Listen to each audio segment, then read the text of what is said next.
بنو اسرائیل میں ایک نوجوان اپنی بدماشی اور عیاشی کی وجہ سے بہت زیادہ بدنام ہو گیا، تو لوگوں نے اسے گھر سے اور شہر سے نکال دیا۔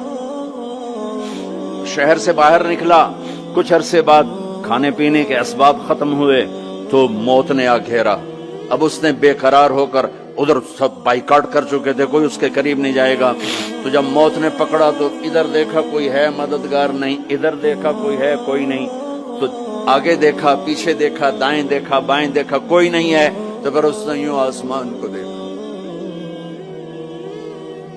اور کہنے لگا یا من لا تضرہ الذنوب ولا تنقصہ المغفرہ، اے وہ ذات جس کو معاف کرنے سے کوئی کمی نہیں آتی اور گناہ کرنے سے اس کی ذات میں کوئی کسی قسم کی کمی نہیں آتی، دیکھ مجھے سب نے چھوڑ دیا ہے، تیرے پاس آنے کا وقت ہے، مجھے معاف کر، میں نے تیرے بندوں سے سنا ہے تو بڑا غفور الرحیم ہے۔ جان نکل گئی۔ اللہ تعالیٰ نے موسیٰ علیہ السلام سے فرمایا موسیٰ میرا ایک دوست وہ جنگل میں مر گیا ہے، جاؤ اس کے جنازے کا انتظام کرو اور اعلان کر دو جو اس کے جنازے میں شریک ہوگا اس کو بھی معاف کر دوں گا۔ کون زندگی میں سوائے گناہوں کے ہے کچھ نہیں، اور آخر وقت کی منت اور خوشامد پہ کیا فیصلے ہو رہے ہیں۔ لوگوں نے دوڑ لگائی، آگے دیکھا تو وہی نوجوان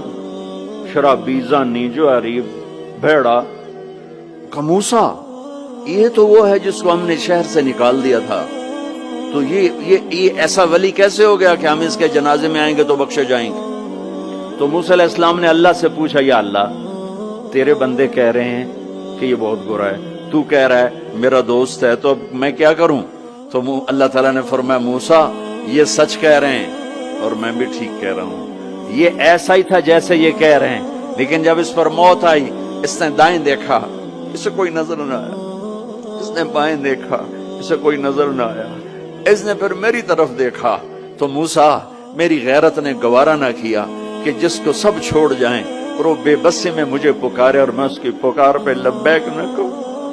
اے موسیٰ اس نے تو صرف اپنی بخشش مانگی، مجھے میری عزت کی قسم اگر آج مجھ سے پوری دنیا کے انسانوں کی بخشش مانگتا تو میں اس کی طفیل سب کو معاف کر دیتا۔